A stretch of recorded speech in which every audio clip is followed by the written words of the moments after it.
guys, it's Winter here. We're going to do a video today about Alexstrasza and kind of a behind the scenes look at the attachments and how it's put on and everything, and the materials and processes I did to make it. So here is one of the gauntlets. As you can see here, it's pretty detailed. When I did the fire shoot initially, I wasn't able to get as much detail in, but then doing the second half of the shoot and the video and everything, I was actually able to put in some extra details that I didn't have before, and I like it a lot better now. So as you can see, I kind of have like some faux fur here, which is just dyed purple at the end, just because Alexstrasza has a lot of like purple gems, but because I made mine kind of smaller, I still wanted that like purple in there to stand out, so I decided to kind of throw a little of that in there. You can see the spikes are made from insulation foam and painted to look kind of like bull horns, I suppose, because she kind of has a bull horn look for her horns. You can see all the details and everything here. These are actually made from foam clay, which I bought from Red Moon Cosplay Solutions, and I use silicone molds to get the shape and everything. Everything here is made out of foam, actually, pretty well, other than the gems, obviously. Which I actually use E6000 glue for, and then use nail polish to paint them.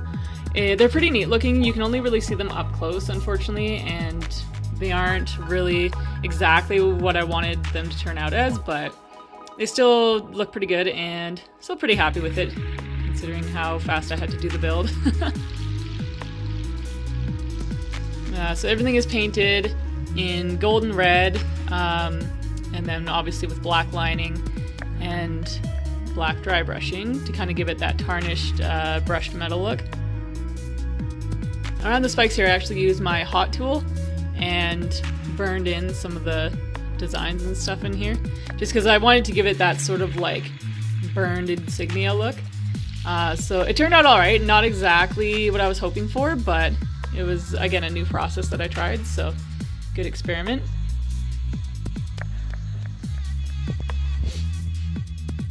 The greaves are very much the same way as the gauntlets. Again, I use the silicone molds and foam clay to get these elaborate shapes. Some of it I did by hand, some of it is through molds.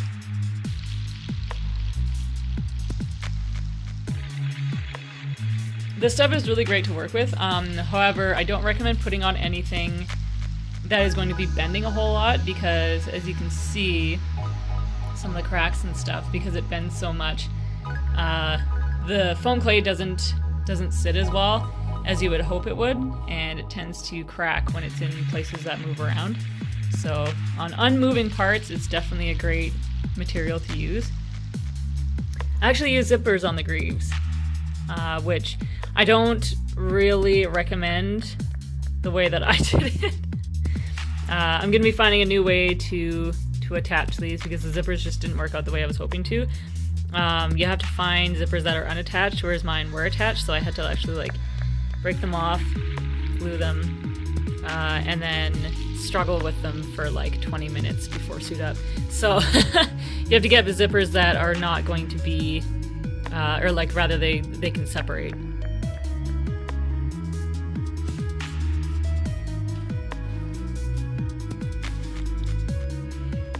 Over here we have the main armor.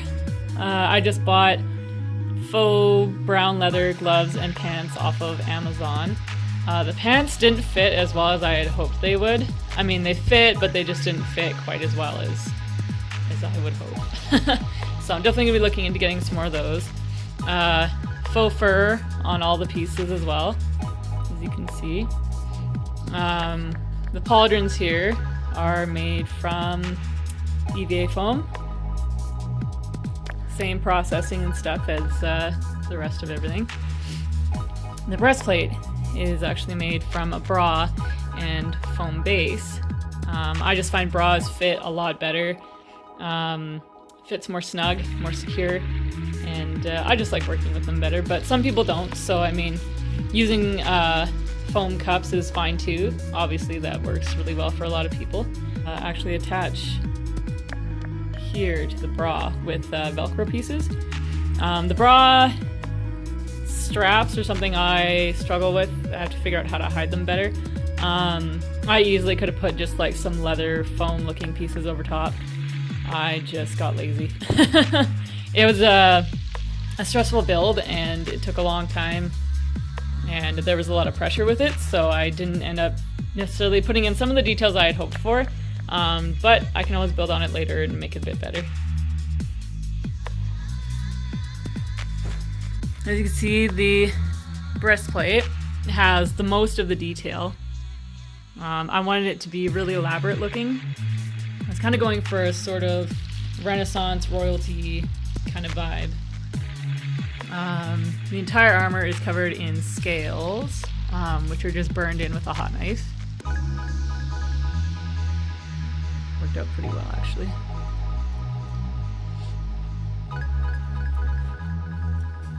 You can see the scales really well on the hip armor here, which is attached to the belt and the loin skirt.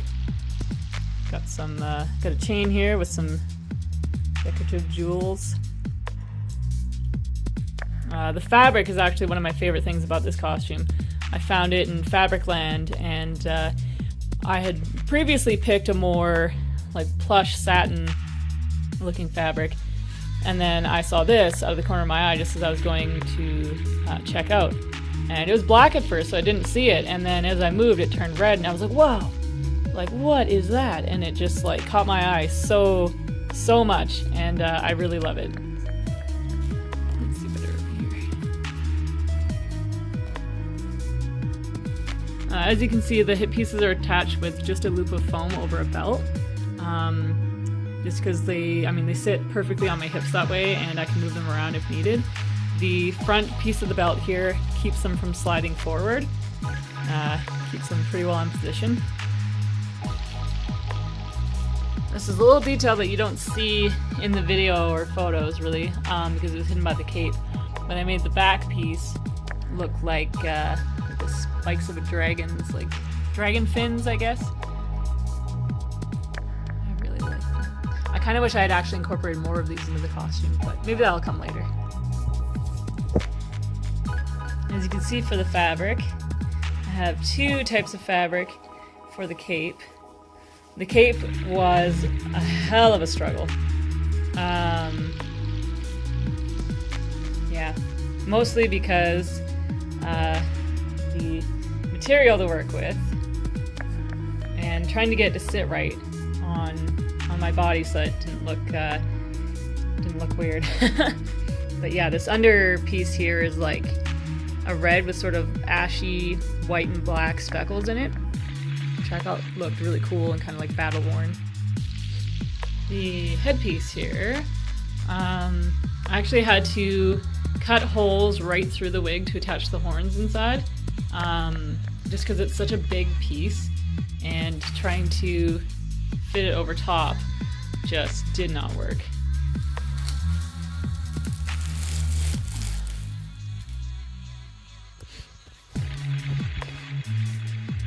These little pieces are actually glued right to the wig, and then hair looped around them to kind of hide them and make them look a little more seamless. So this is all foam, and then up here is actually clear Warbler, which I had a hell of a time working with and didn't actually care for it a whole lot, so I don't think I'll ever use it again. It was just very hard to melt, very hard to form. You just have to really think about how to displace the light once you get the LEDs inside. I ended up just painting over it with like this sparkly gold kind of see-through paint, so that in like when the lights aren't on, it still looks like a pretty cool horn. Looks semi like fantasy realistic type thing. But otherwise I would recommend actually the see-through EVA foam, because it's already made to displace light and it would just save you so much more time. These actually pop open. Ta-da! Inside is where the lights are. The batteries are dead right now because we did this out in the cold and then the batteries got like sucked dry, so they don't work at the moment. I had to drill out the center pretty deep, and then was able to fit everything in there, because you don't want it all up in the horn, because then the light won't shine through properly. You won't get that nice glow. Yeah, you just pop them right back on and they're good to go.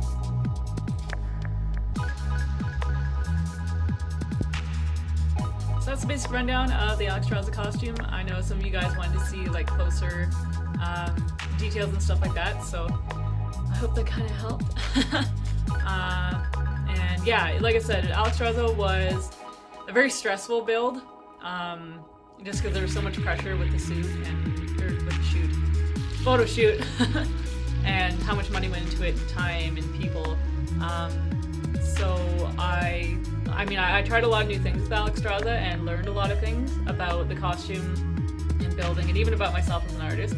So it was definitely like completely worthwhile, the whole thing. Would I do it again? Probably not. And like I said, it was just very stressful, and yeah, I had a pretty rough time with this build. Getting it completed, stressing about the details, making sure things were fireproof so I wouldn't get lit on fire, which, you know, happened anyways. So yeah, but it was a learning process, and I mean that's what art and cosplay and stuff is all about, is learning things. So mission achieved. We did good. I hope you guys enjoyed this, and I'll be seeing you out there.